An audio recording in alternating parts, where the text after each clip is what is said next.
Análisis en tiempos del coronavirus. Hola, hola, ¿cómo están? Bienvenidos al programa. Mi nombre es Ricardo Mórtola Viteri y esto es Análisis en tiempos del coronavirus. Gracias a todos por estar del otro lado. Hoy es lunes 23 de noviembre, son las 6 de la tarde con 7 minutos. Un comienzo de semana dulce para los emelexistas. Gran partido ayer de Emelec que gana al último minuto. Otro recital de Sebastián Rodríguez, impresionante. Y hoy empata Barcelona con Orense, así que estamos punteros. Somos emelexistas aquí en Radio Fuego, no nos da pena decirlo. Ya lo comentaremos después. Estamos el día de hoy con un gran invitado. Hablaremos de todo un poco, por supuesto, como todos los lunes en nuestra programación habitual. Él es Rodolfo Vaquerizo Carchi, que es director zonal 5 del Ministerio de la Producción. Rodolfo, gracias por estar con nosotros. Bienvenido a nuestra casa.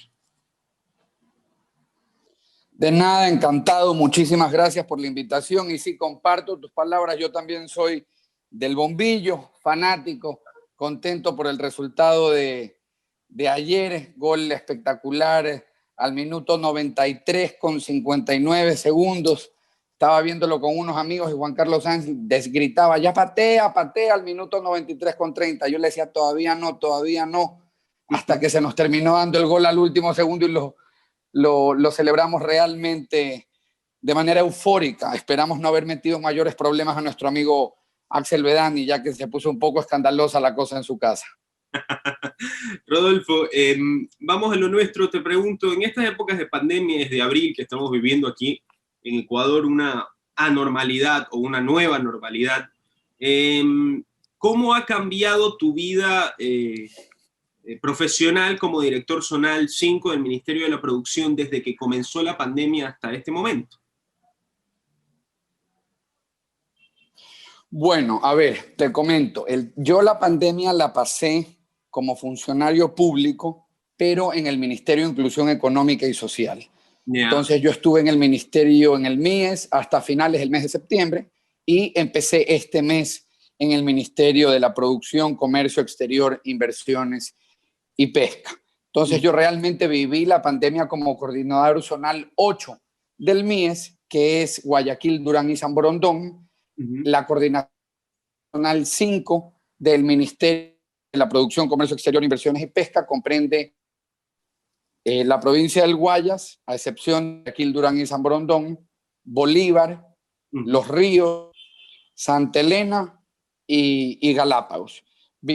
Ha sido totalmente distintas las dos experiencias en los dos ministerios. Seguimos con el coronavirus, el COVID totalmente vigente, pero ya no estamos en estado de excepción, como sí me tocó estarlo en el Ministerio de Inclusión Económica y Social desde, bueno, todo marzo, abril, mayo, junio, hasta que las medidas se fueron cambiando un poquito. Pero mi vida como funcionario público cambió radicalmente. Yo empecé a trabajar en la función pública el 1 de enero del 2020 y era asesor en ese momento del ex ministro de Inclusión Económica y Social, Iván Granda. Ahora está Vicente Tallano, de ministro en el MIES.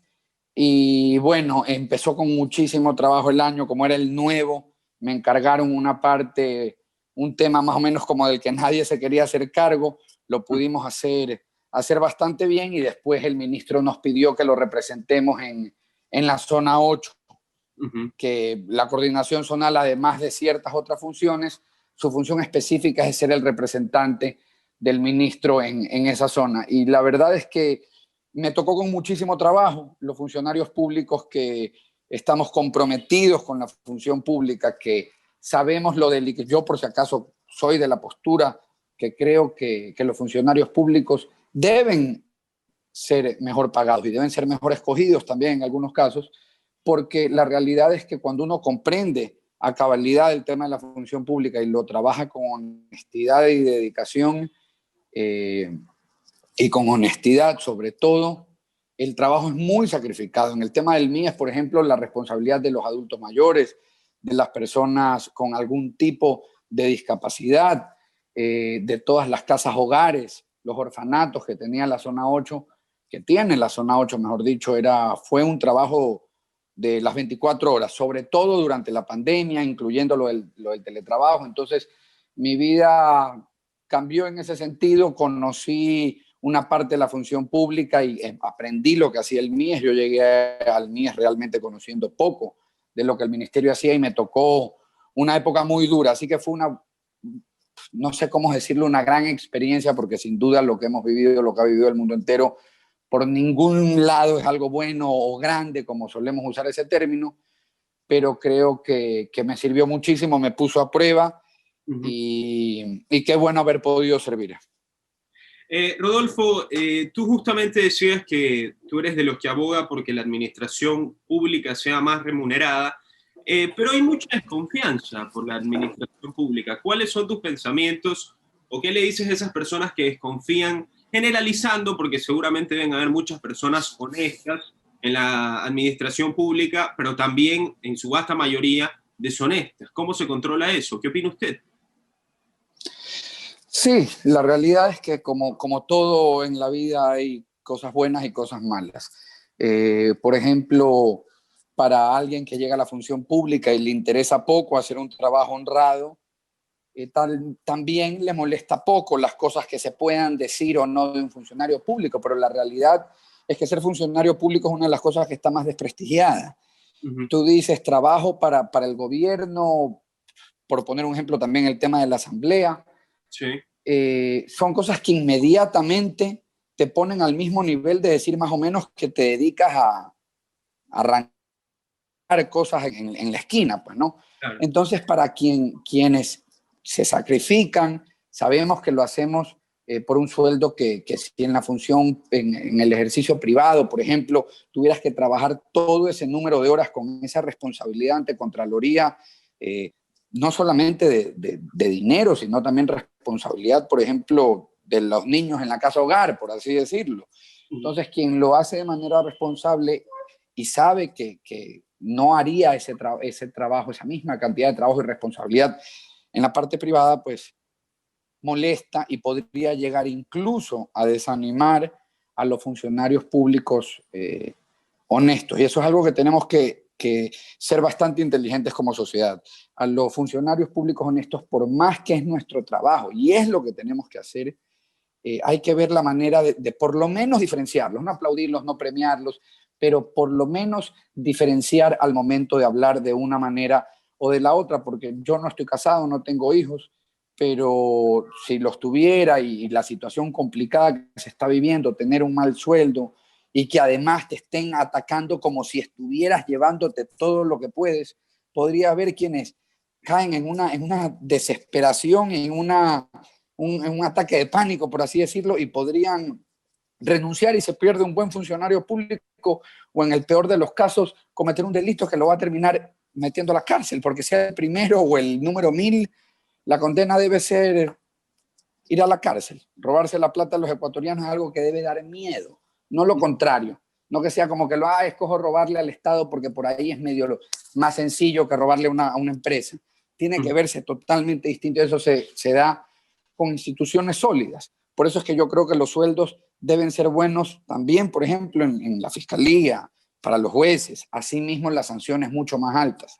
Si un funcionario público roba, corrupción, recibe alguna coima, la pena debe ser bastante más grave que si cometiera un delito ordinario con un arma blanca o con una pistola, pero sin herir a nadie. O sea, robarle al Estado debe dar miedo, debe alguien realmente pensarlo varias veces antes de inclinarse por esa opción.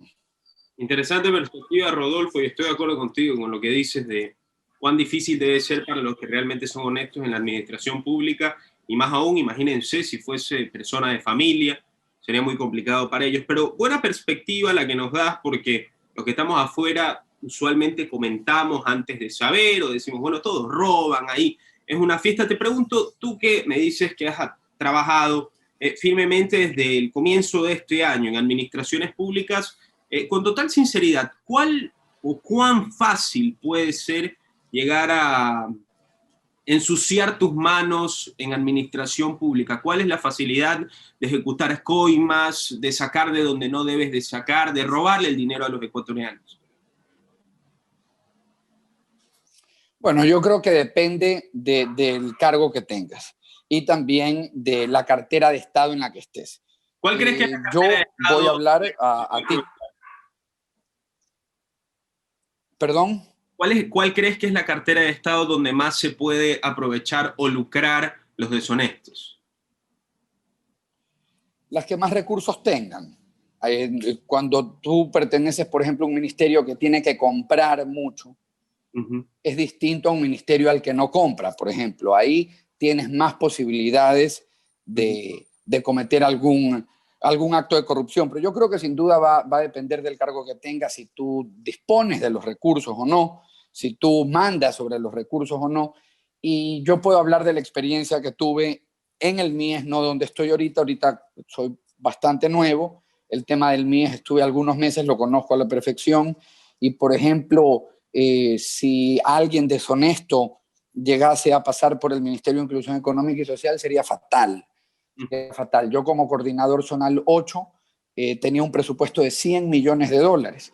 Nosotros contratábamos la alimentación de la Casa Hogar Guayaquil, del Infanto Femenino. Nosotros le pagábamos los sueldos a alrededor de 800 NH, que son del programa Creciendo con Nuestros Hijos, que son educadores que van a las casas. Centenas también de educadores en los CDI, que, para hacerlo más sencillo, es una guardería, por así decirlo.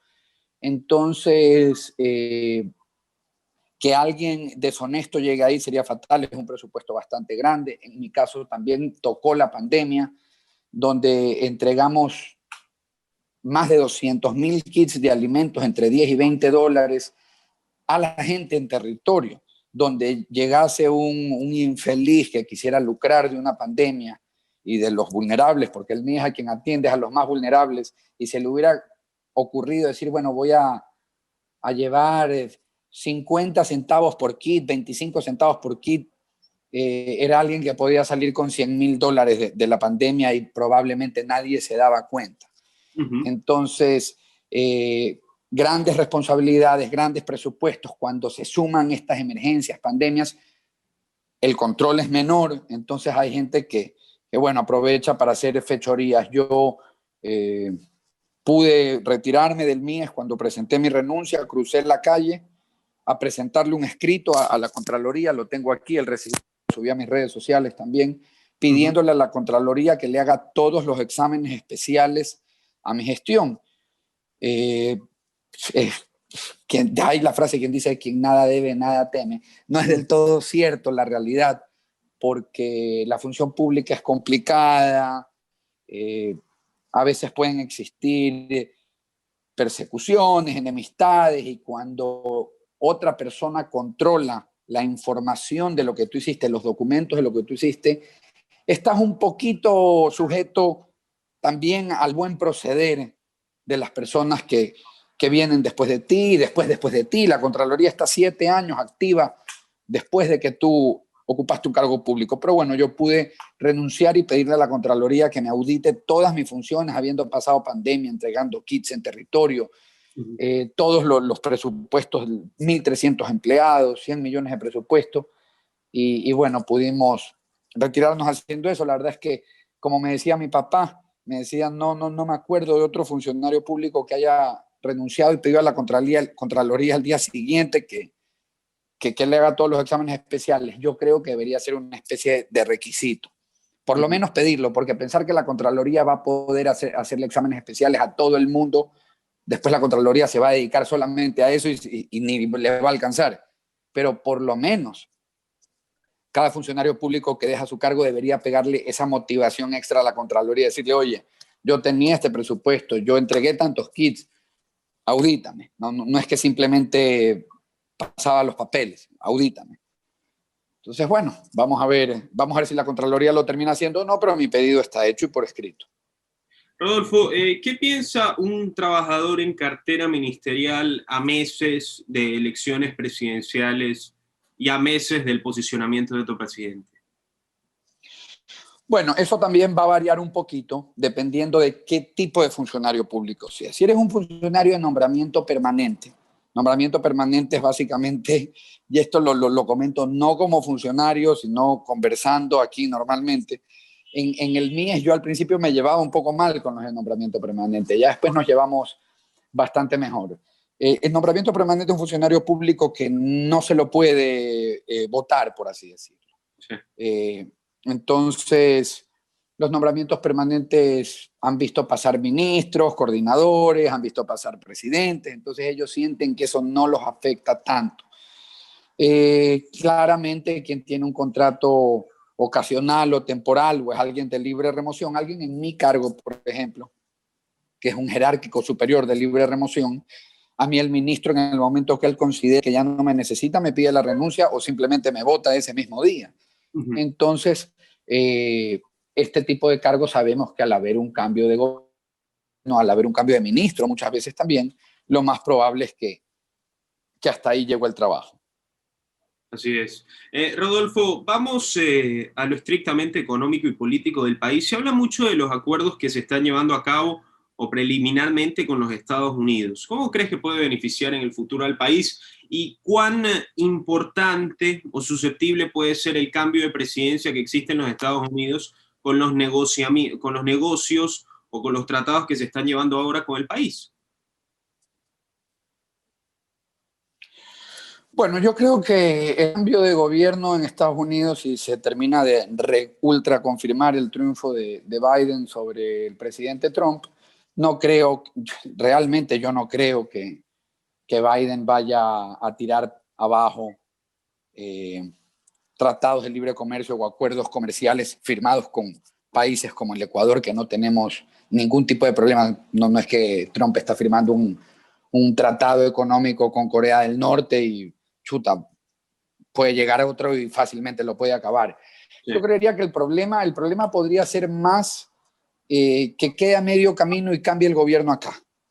Por ahí podría venir el problema dependiendo de quién gane. También si gana otra tendencia, podría ser que también se firmen incluso más tratados.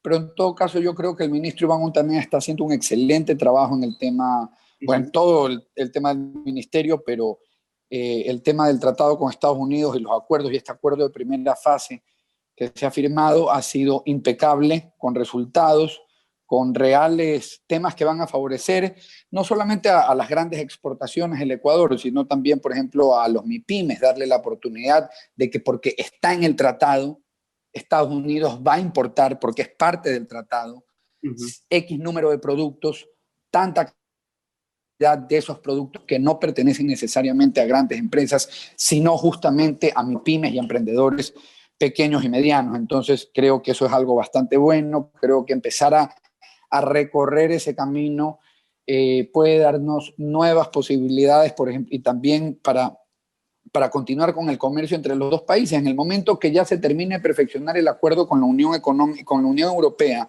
ya todos los carros europeos no van a pagar ese arancel del 35% que se viene bajando 7% por año durante los últimos 5 años o 5% por año durante los últimos 7, que se termina de cumplir el 2023. Entonces, obviamente, en ese momento, si te quieres comprar un carro y el carro gringo paga el impuesto del 35% y el europeo, que tiene algunos países de donde escoger, no lo paga, mucho más probable es que termines escogiendo el carro de la Unión Europea. Entonces, y eso además de beneficiar también a la Unión Europea, que puede vender más, y si se firma de igual manera con los Estados Unidos, que Estados Unidos podría vender más, a quien realmente beneficia es al consumidor ecuatoriano, que si se quiere comprar un carro, le termina saliendo bastante más barato.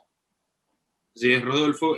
Hablando de lo político interno en el país, ya hay 15 binomios para las próximas elecciones, pero sabemos que participarán activamente 3 o 4, como mucho, si es que no lo reducimos a una posible segunda vuelta, que es o va a ser Arauz Lasso, o va a ser Arauz Yacu, o Arauz ganará en primera vuelta si es que las encuestas no están equivocadas. Te pregunto a ti, ¿qué opinión tienes tú sobre las próximas presidenciales? ¿Tienes algún tipo de ideología que quisieras que se implemente en el gobierno central del país? ¿Cómo lo ves tú? Bueno, más allá de comentar qué ideología quisiera que gane o qué quisiera que se...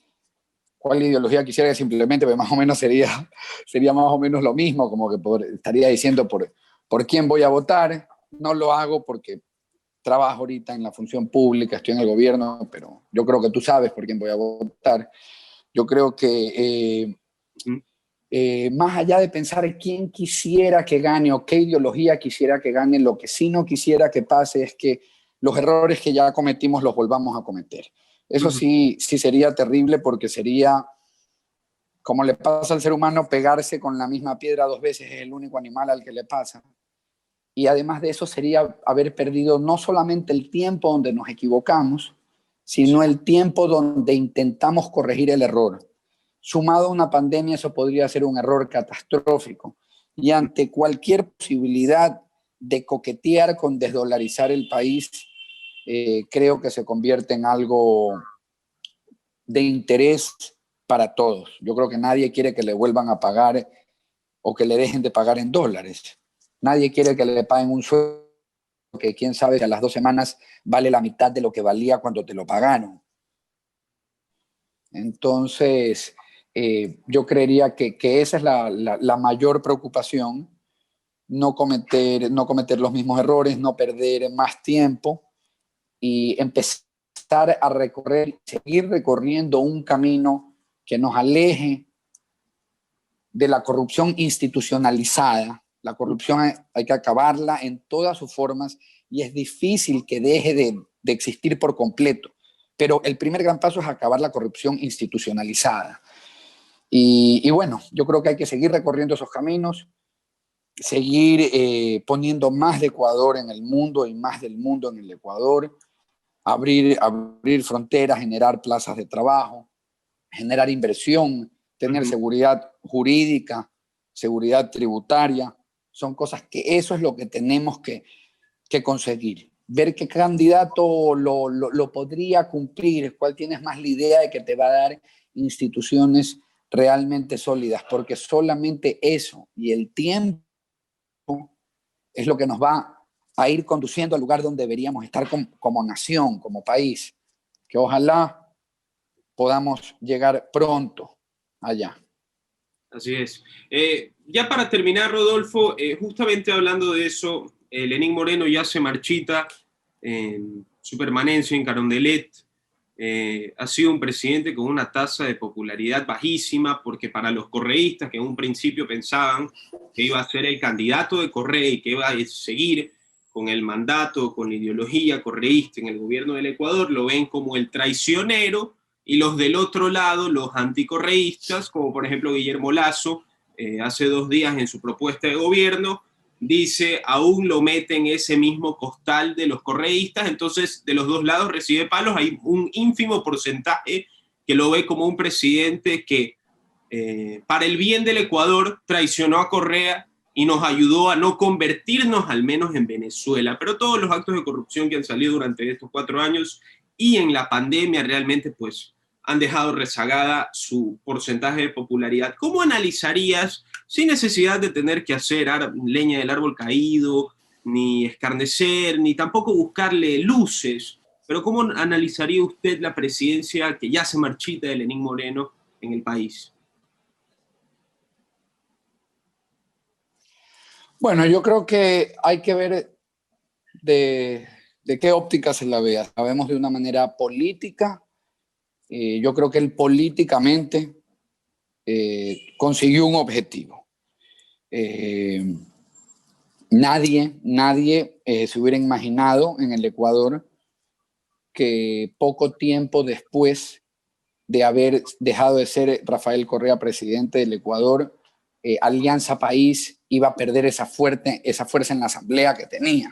Iba a implosionar como implosionó. Para muchos la única manera de que Alianza País haya perdido esa fuerza que tenía era justamente con una implosión. No sé qué hubiera pasado, por ejemplo, si hubiera ganado Guillermo Lasso, por así decirlo, y hubiera dado los primeros golpes iniciales que dio el gobierno del presidente Moreno a la corrupción. Por ejemplo, el tema del vicepresidente Jorge Glass en la cárcel, su tío Ricardo Rivera también en la cárcel.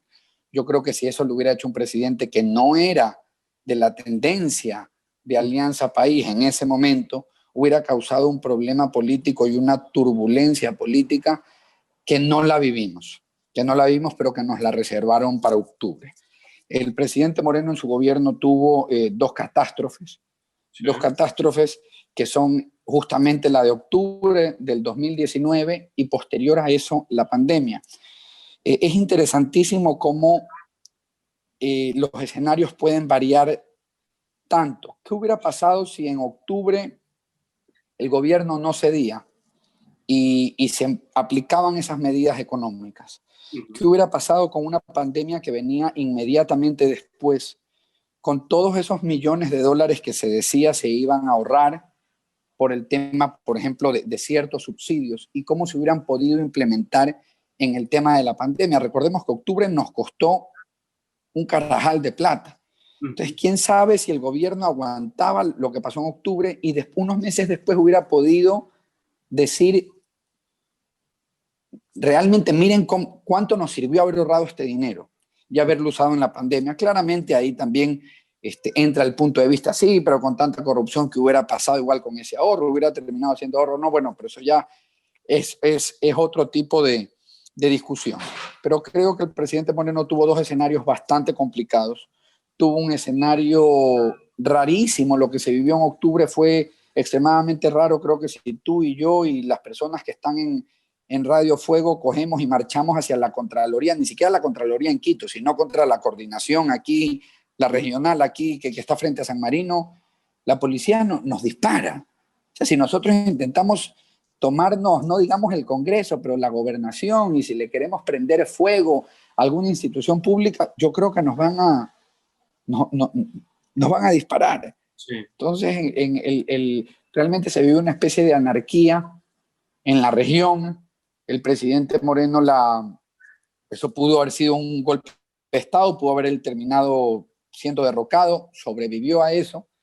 A la pandemia estamos sobreviviendo, igual que el mundo, viendo cómo terminamos de salir de esto. Y creo que la popularidad, cuando tú eres popular y has hecho las cosas bien, es algo increíble, y no sé quién se me venga a la mente que fue popular y realmente hizo las cosas realmente bien. A veces ser impopular no quiere decir que lo hayas hecho bien o mal, simplemente que no hiciste lo que a la mayoría de la opinión popular le parece, ya como gobernante, no como candidato. Y la opinión popular siempre va a ser muy valiosa porque sin duda es el pilar fundamental de la democracia, pero hay muchísimas de las decisiones presidenciales en todos los gobiernos del mundo que gracias a Dios no la toman las grandes mayorías. Así es. Rodolfo, no puedo estar más de acuerdo contigo. Para terminar y hacerlo corto, entonces, ¿tú crees que ha sido injusto a Vox Populi decir que Lenín Moreno ha tenido un trabajo fácil o criticarlo haciendo leña del árbol caído? ¿Crees que ha sido injusto cómo se lo ha tratado a él en la opinión pública? Yo creo que por último terminó siendo injusto por quienes fueron sus aliados al principio. Lo que pasa es que ahora, como viene la elección y el gobierno del presidente Moreno, dicen ciertos números, es bastante impopular, a ningún candidato le conviene quedarse callado o defender lo contrario, sino sumarse a esa postura popular. Entonces ahorita es un momento donde le va a dar todo el mundo, quien le ha hecho oposición y quienes estén peleando con muchas o pocas opciones, ser el próximo presidente. El eje de campaña, por ejemplo, de House y del correísmo es atacar al gobierno. Y la tendencia contraria, como el gobierno es impopular, lo ataca igual. Pero sin duda yo creo que si se termina de perfeccionar todo el tema con Estados Unidos y todo el avance que hubo con la Unión Europea, va a ser un gran punto, que si lo hubiera tenido tal vez un presidente más popular, todo el mundo diría qué importante fue. Claro. Muchos hasta podrían decir, ¿sabes qué? No me importa nada tantas otras cosas en los otros años, pero se firmó por fin un tratado de libre comercio con Estados Unidos.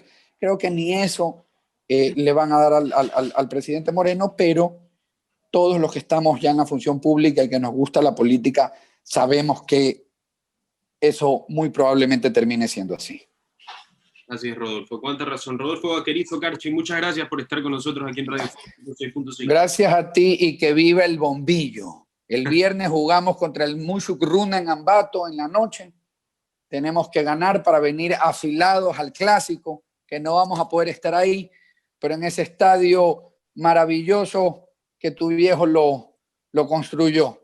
Así que todos los emelexistas siempre agradecidos con tu viejo y con tu familia. Esperemos que nos esté alentando él ahí el día del clásico y seguro con eso bastará para llevarnos los 3 puntos. Así es, Rodolfo. Muchísimas gracias por tus palabras y gracias por estar aquí.